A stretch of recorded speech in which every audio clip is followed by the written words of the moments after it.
while the Can-Am is in the shop. We've got our hands tied up. 2010 Polaris Sportsman 550. Massive rips in the seat. No lights. Huge spider webs. Nothing stuck at least. Low, high, low, neutral.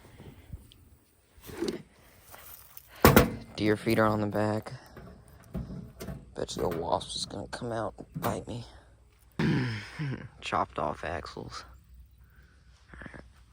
So we need to so I'll get it up in the garage and find a way to get them axles out. It's got decent tires on it. I mean, you can see how long it's been sitting.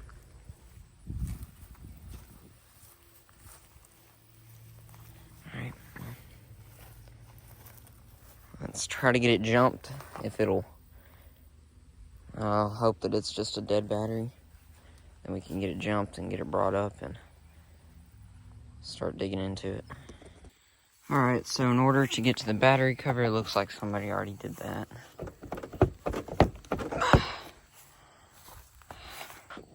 Oh, there it goes. There's your battery. Alright, now that that's off, we can put our jumper pack up to it. This thing ain't been ran in months, from what I've heard. Let's see. Do we have power? Okay.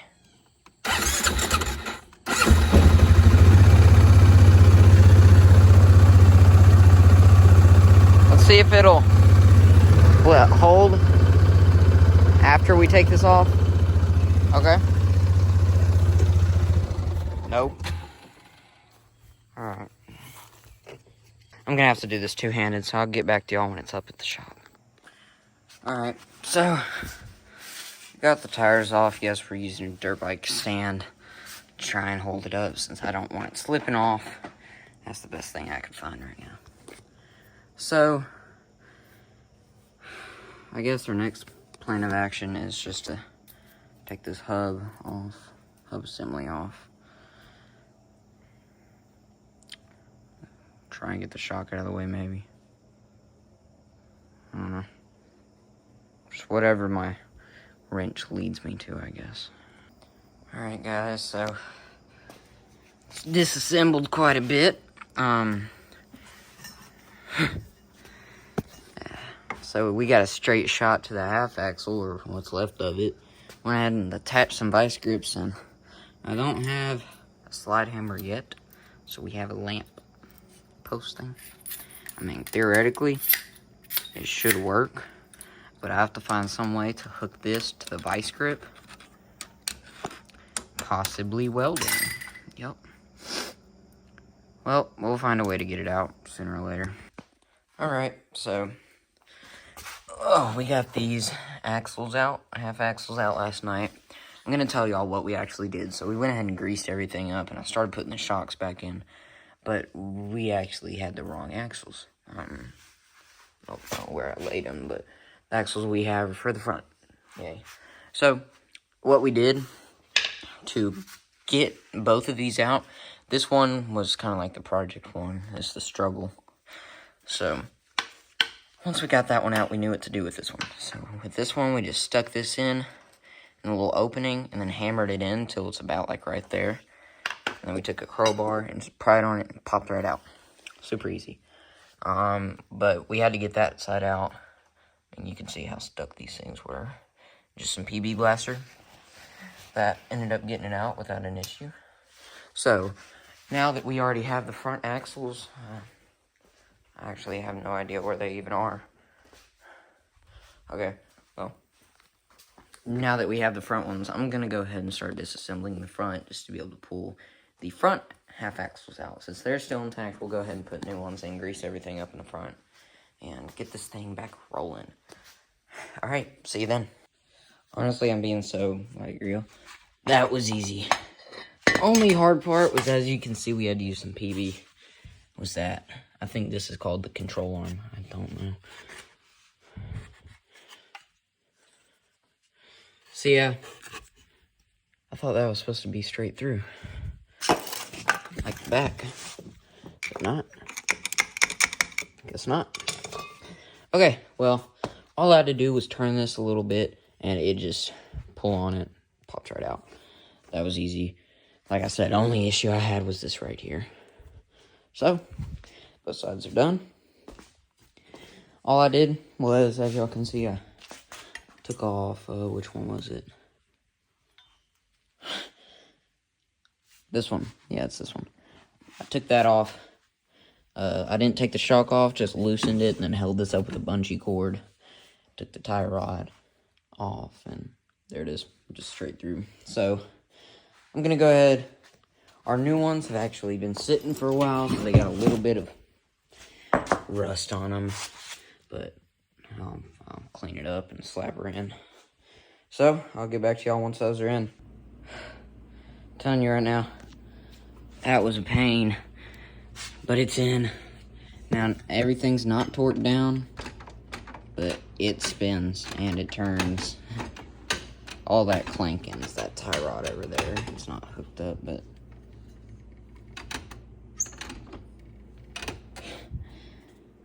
finally. Alright, so we'll get the shock hooked up right now. Well, that just hit me square in the face. Ow. What I was saying was, we're going to get that shock in, somehow, and get this side wrapped up. Alright, so after busting my knuckles a few times, breaking a few bolts, trying to figure out how to torque it correctly, it's on there. The wheel's not tight yet because it's not on the ground, but we have a spinning axle. Finally. On to the next side. Right now we're trying to, we are trying to replace the switch since it's burnt out, so we went ahead and took the dash off. But ever since we took the dash off, flashing no fuel, and sometimes the check engine light will come on. Never did that before. But I think we got the check engine light one fixed. It's still showing no fuel, so we might just have to run it through a few tanks. I don't know. It's kind of, I mean, there's gas in there, and it was showing full right before this. So we got an oil kit straight from Polaris. Oil kit. So we'll be doing that once it gets back on all fours. Actually, that's for the Ranger. This is for this. Yes, it is. Okay. And as y'all can see, it's really nasty under here. But I went ahead, took the air filter out, and went ahead to clean it. I'll put a picture up here somewhere. That was disgusting. Horrible. But it does run now. Just needed a battery charge. And I think our half axles actually come in today, as well as some of the other Can-Am parts. Actually, the rest of the Can-Am parts come in today. So, half axles will be done in the back. Everything will be reassembled. It will be back on all fours once we get brake pads and everything in. So, after that, we will be good to go. So, I'll update y'all whenever that junk comes in. Alright, so all of a sudden, the temperature in Tennessee has dropped. So, all the doors are closed, and we got the heater on full blast. We went ahead and got the rear axle in, came in yesterday. This is only one since it was midnight after I got done. Went ahead, got new brake pads on. Since the old, I can't say ones, but the old one was just gone. So, brakes are on now. Everything's tight here, so I just need to tighten this down. As y'all can see, hand tight. So tighten this down to 80 foot-pounds, and then we can move on to the other side. Alright, so we went ahead and pulled it out. Took it up and down the driveway, no popping, no weird sounds. It ran good other than not wanting to start because the dead battery. There it goes.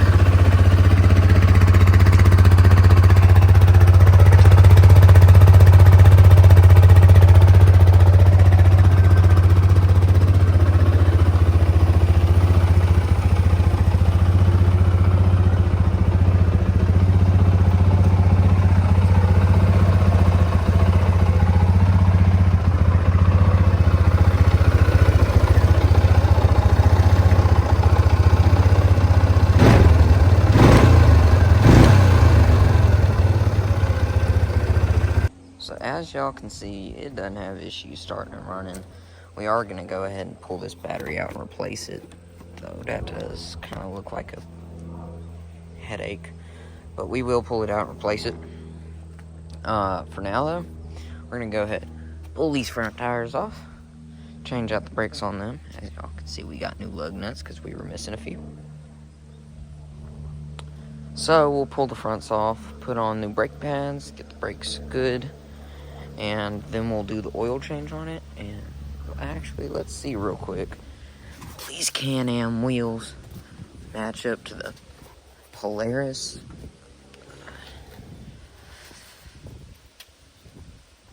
Souped up. How's the lug pattern? It might. Once it's off the ground, I can see if those will fit. Because those might fit, so. Alright, so. Back on all fours. The battery's shot. So. We'll have to get a new one of those.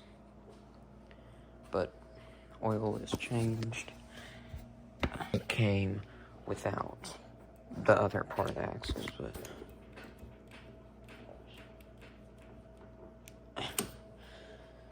brakes work. We've ridden them around, so y'all can see all the rust just came off.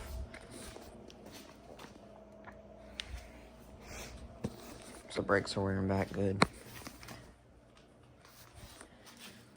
We have rear brakes. Seat cover comes in Wednesday, I think, but I'll go ahead and get this video out.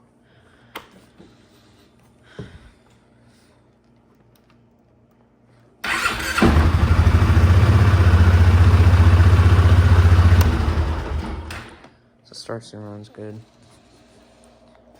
This is all off because, one, we're gonna replace this battery, and two, the switch is burnt up, so we're gonna replace the switch so our aftermarket lights work. So after that, it'll be back to good shape and ready to rip some more. So I'll see y'all when the Can-Am video drops, I guess, since we still got a few more things to go on it. So here's my first post for a while. See ya.